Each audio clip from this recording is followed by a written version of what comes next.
क्या हाल है गिज़ैब? दादी जान कहाँ है? वो अपने कमरे में है। ठीक है, भाभी के लिए जूस तैयार करती हूँ।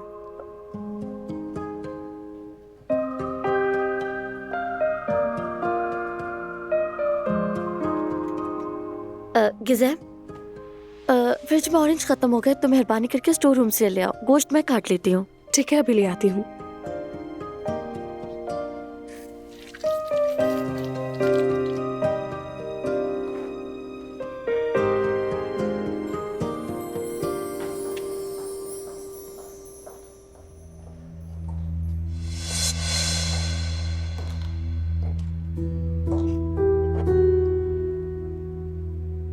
तो तुम कसाई का काम भी जानती हो?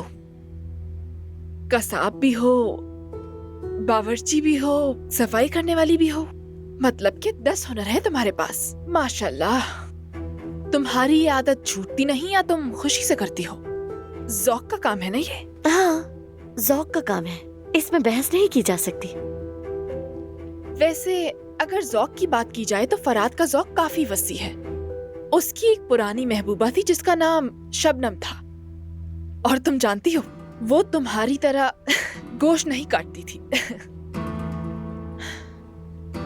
बहुत खूबसूरत थी वो, लेकिन तुम उसके बरक्स हो हर लिहाज से। तालीम याफ्ता, अमीर, कामयाब, ये समझो कि शानदार लड़की थी, बहुत शानदार। अरे फराद तो उससे शादी करने वाला था, इसलिए तो मैं तुम्हें देखकर हैरान हुई कि उसने तुमसे शादी कर ली। तुम में ऐसा क्या देख लिया, मुझे ये बात समझ नहीं आई अब तक। समझ रही हो ना मैं क्या कहना चाह रही हूँ? समझ गई।